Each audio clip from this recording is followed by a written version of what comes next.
Sejam bem-vindos a mais um Canto do Galo aqui na sua TV Camisa 12. De cara, já vou pedir para você clicar em curtir, inscreva-se aqui no canal também. Lembrando que a gente perdeu um canal com milhares de inscritos, a gente está querendo dar uma bombada agora, né? Então a gente precisa da ajuda de todos vocês. Inscreva-se no canal agora para não esquecer. Já vou pedir desculpa para vocês porque hoje a gente está gravando um cenário que não é o do Camisa 12, um cenário com luz improvisada. O LED parou de funcionar aqui na hora do vídeo. Você tem visto o Camisa 12 aí normalmente no YouTube, você sabe que as coisas estão parando de funcionar por aqui. Titanic está afundando, mas a banda continua tocando, então bora lá seguir com essa banda tocando para falar sobre especulações do Galo.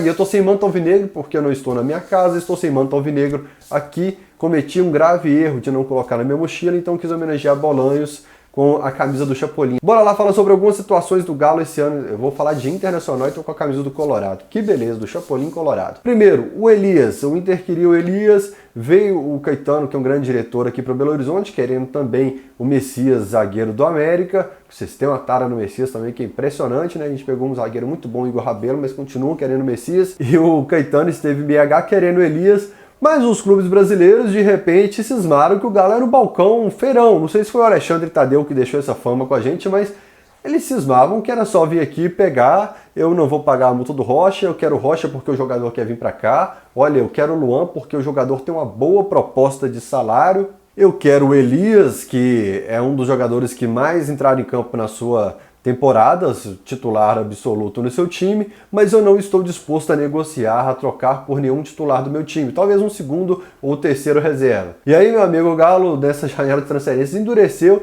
engrossou um pouco mais para os times que vinham agorar a gente aqui, para urubuzar aqui, e o Elias é um desses casos. E a torcida do Galo, se fizesse uma enquete, eu vou fazer uma enquete aqui, comenta aqui se você quer que o Elias fica ou não. Eu, por exemplo, acho o Elias um grande jogador, apesar dele ter grande parcela, mais de 50% de culpa, mas eu acho que parte do rendimento dele no Atlético ter sido muito ruim até hoje, também pela bagunça que foi o Atlético. Gente, repito mais uma vez, vamos lá. 2016, Aguirre e Marcelo Oliveira. Nós estamos vendo o Marcelo Oliveira aí agora, depois de um período curto no futebol. O que é o Marcelo Oliveira como treinador? Roger Machado, que era o rei da pranchetinha, mas uma aposta. Micali, Oswaldo de Oliveira. Nós pegamos o analista de desempenho e colocamos como treinador. Thiago Largue. Não estou desmerecendo o Thiago Largue, mas até então um treinador aposta também. O Galo, de uma maneira geral, foi bagunçado e isso, sem dúvida nenhuma, interferiu no desempenho de alguns jogadores, como o Elias. Não estou aqui para ser advogado do Elias, para mim foi o melhor jogador do segundo semestre do Galo em 2018. Eu falei isso no vídeo, o pessoal ficou bravo falando que era o Casares. Casares fez 4, 5 jogos na reta final ali, mas de um modo geral, no segundo semestre, depois que o Blanco saiu, o Roger Guedes, eu considerei o Elias, mesmo em jogos, cara, que o Elias é muito bem, a turma da internet descascava o Elias meio que por padrão. Gosto demais do Elias, acho um jogador que tinha que ficar realmente. O que me preocupa é a tal da valorização na renovação de contrato. O general, nosso Leandro Donizete, o Donizete, por exemplo, queria uma valorização salarial de um salário que já era alto. O Daniel Nepomuceno me falou assim, Fael, ele já vem caindo de rendimento há algum tempo. Eu vou dar aumento para um cara que provavelmente era para ter queda de salário agora, no próximo ano? Não vou, então deixa ele ser feliz no Santos, já que ele tem uma proposta irrecusável do Santos. Se eu estivesse no lugar do jogador também, iria para o Santos, porque o Santos fez 3 anos com um salário altíssimo para ele. Isso para mim é plano de previdência, né? E o general não foi bem no Santos, não foi bem no América e mostrou que a diretoria do Galo estava certa. Não tinha que dar a tal da valorização salarial, que é um aumento grande, para um jogador que já está descendo a ladeira. E aí, se o Elias sentar na mesa do Atlético, endurecer, dificultar a sua permanência por aqui, fala, Elias, muito obrigado e tal, aí sim pode negociar com o Inter, com valor, ou pegar outra peça lá. Se o Elias quiser mostrar boa vontade para permanecer no Atlético, eu acho que o Levi fará questão, porque com o Levi foi dos principais jogadores. Com o Levi foi Elias e Casares ali que se destacaram, principalmente com a queda de rendimento do Ricardo Oliveira lá na frente e de um xará que a gente não sabe ainda como será a temporada de 2019, um xará que foi o maior investimento, mas ainda não emplacou 100%. Então o Elias se destacou e o Levi gostou do homem, quer que o homem fique nesse elenco do Galo pela experiência que tem, até porque o Galo, como eu falo em outro vídeo aqui do canal, aí continua ainda no perfil de apostas, de jogadores promissores, jogadores que interessam outros clubes, mas jogadores que ainda podem, que talvez, grandes chances, mas o cara com história, com currículo como o Elias, não tem tantos assim no grupo e o Levi faz questão. É até curioso porque o Levi normalmente sempre briga com estrelas, né? Tafarel, Ronaldinho, Tardelli, Ramonzinho,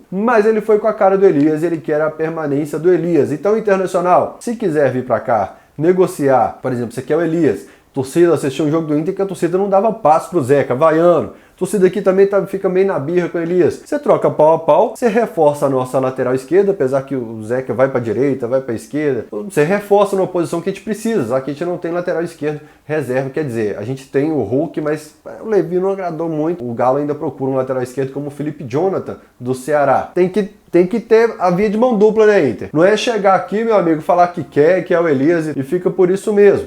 E aí a gente entra na balança do futebol. Vamos analisar o caso do Elias, por exemplo. Por que ele não é inegociável, apesar da experiência, do grande jogador que é, e eu já defendi ele aqui. Vamos colocar que o Elias ganha na faixa de 300, 350, 400 aí nessa faixa. O Elias será titular inquestionável? Eu acredito que com o Levi ele comece a temporada como titular, pela final de temporada de 2018, mas vai que o Blanco, meu irmão, começa a jogar o que o Blanco estava jogando antes. Se o Elias não render, se o Elias não tomar cuidado, ele perde a vaga novamente. E aí uma posição que nós já temos no banco de reservas é o Welison, Jair. Então o Elias não é negociável Internacional. Só que a gente precisa de vem pra cá, meu filho. A gente se endividou com o Sport lá, a gente mandou o Marco Túlio para bater parte da dívida, um menino promissor aqui na nossa base. A gente já pagou uma parte em 1 milhão de euros, se eu não me engano. E a gente ainda deve um pouco pro Sport.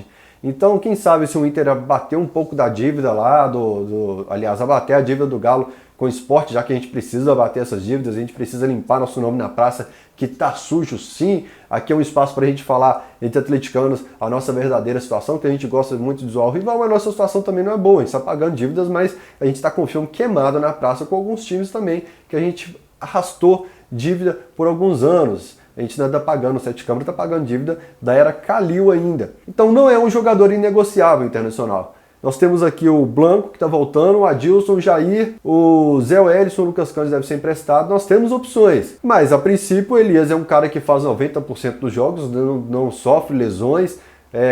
Toma os amarelinhos dele, toma bastante amarelo, mas é um jogador que participa e muito do time. Então, é uma peça importante para a temporada 2019, mas inegociável não é não. Falei sobre o Inter ressarcir a gente, que ainda tem dívida com o Sport e tal. A gente renovou contrato há pouco tempo com o Luan, o menino maluquinho. E provavelmente nessa renovação de contrato, a gente pagou luvas, a gente deu um dinheirinho a mais. Eu não sei se se pagou luvas aí e se essa luva vem sendo parcelada e embutida no salário. Mas se a gente pagou luvas nessa renovação de contrato que tem pouco tempo, se o Corinthians se interessa pelo Luan, quer envolver numa troca, por exemplo, com o Romero, que falta 6 meses de contrato, semana que vem pode assinar pré-contrato com qualquer time. Você não vai trocar o Luan, que vai até 2022, como a gente mostrou num vídeo de contratos aqui dos jogadores do Galo. Você que não assistiu, assiste, tem um vídeo aqui no canal com o tempo de contrato dos jogadores do Galo. Você não vai trocar um cara que você pagou luvas, que você renovou agora, que tem um monte de 2022, tem um longo período com o clube, de vínculo com o clube, por um jogador que pode assinar pré-contrato agora. É o Corinthians que está desesperado por perder o jogador. O Galo tá na boa. O Luan, meu amigo, fez 60 jogos na temporada. O Luan só não jogou mais que o Vitor, que é goleiro no Brasileirão. O Luan é peça-chave, é ídolo da torcida. Desesperado, meu irmão, tá você, Corinthians. Quer trocar no Romero? Talvez seja interessante pro Corinthians ter o Luan, que tá perdendo o Romero. Talvez seja interessante pro Galo fazer essa troca. Talvez seja interessante pro Luan respirar novos ares. É interessante para todo mundo? Vamos sentar. Só que, Corinthians, quanto que tu volta, irmão? Quanto que tu volta? Vocês lembram que o Galo uma vez, bicho, emprestou o Éder Luiz 2007 ou 2008? Vocês vão me lembrar porque minha memória não é boa. Acredito que 2008, que 2007, acho que ele ainda estava naquele jogo com o Palmeiras ali no final de temporada. Acho que no ano do centenário a gente emprestou o Éder Luiz, um dos principais, para valorizar o jogador no São Paulo. Olha que absurdo o estado que estava o nosso Galo. Eu tenho minhas broncas com o Alexandre Calil, mas olha o que o Alexandre Calil conseguiu reverter. Um dia a gente vai contar essa história toda de como que o Alexandre Calil fez pelo Galo nos bastidores. Tem história que não saiu aí pra fora, não. E o principal, gente, se o Luan ficar aqui no Atlético, que eu vejo muito papinho de internet que o Luan queria ir pro Corinthians, que o Luan não fez pronunciamento que queria ficar no Galo. Gente, especulação fez a imprensa. A ansiedade ficou a gente. O jogador não tem que... Tem jogador que sai em boato aí em 30 clubes. Ele vai ter que desmentir 30 clubes? Não. O Luan tá na dele, tá ouvindo notícias da imprensa, tá ouvindo papo de torcedor. O Luan não tem que ficar se pronunciando com todo boato. E se ficar aqui, que não vem com mimimi de que o Luan queria ir pro Corinthians quando o Luan jogar mal, né? Porque a gente perde a sanidade. Total, vem a fase ruim, meu irmão, mesmo quem é lúcido, velho, perde a sanidade. Bolt, jogador velocista, joga pelos lados, jogou pelo Fluminense. Gente, a luz tá cada hora de um lado, tem hora que eu tô estourado, tem hora que eu tô escuro. Para quem já adiantou o vídeo pro meu, já pedi desculpas que a gente não tá no lugar onde a gente grava normalmente. Mas, Bolt, o meu medo é o seguinte, quando eu falo em reforço do Atlético, eu me preocupo muito com as finanças do nosso Galo. O Felipe Santana é um cara, por exemplo, que um clube que está endividado como o Atlético não pode dar o salário que dava para o Felipe Santana com o tempo de contrato, sem saber efetivamente como que está a situação do jogador. O mesmo para o Roger Bernardo, situações que você paga um valorzinho acerto com o jogador para ele ir embora mais cedo. Você não pode pegar um Yuri cheio de anos, sei lá quantos anos de contrato, depois ter que pagar parte do salário dele por empréstimos. E meu medo é, será que Galo e Leverkusen assistiram o Bolt jogar? Será que eles sabem quais são as características dele agora, ou eles estão contratando o Bolt que saiu do Fluminense lá em 2009? Será que tem só o número de estatísticas na mão dos últimos meses? Eu não gosto de usar esse termo, porque o pessoal costuma entender, mas será que não é empresário que está falando que é um bom jogador? Tem um bom jogador aqui, é o Bolt, tá lá, eu tô querendo trazer ele pro Brasil novamente e tal. Tá aqui, é o jogador que vocês precisam no elenco de vocês. Será que é o que a gente precisa realmente? Porque quando fala finanças do Galo, eu me preocupo porque a montagem do elenco de 2021, 2022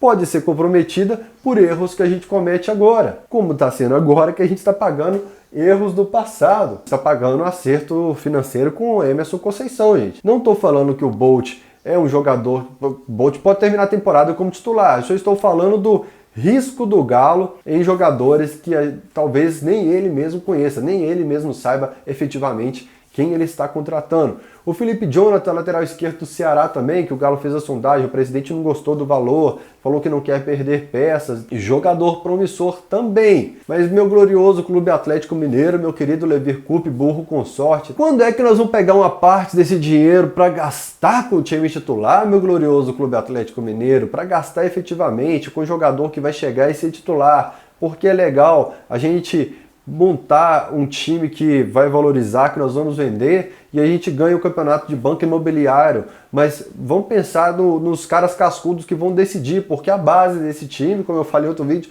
não vem decidindo nos últimos anos e ela está permanecendo no time titular. A gente vai começar 2019 com um time titular que não agradou nas outras temporadas. O Bolt, o Felipe Jonathan poderiam vir, mas a gente já trouxe Jair, já trouxe o Vinícius, já trouxe bastante gente para reforçar esse banco de reservas aí. E minha preocupação é escutar depois: agora a gente já trouxe muita gente, acabou o dinheiro.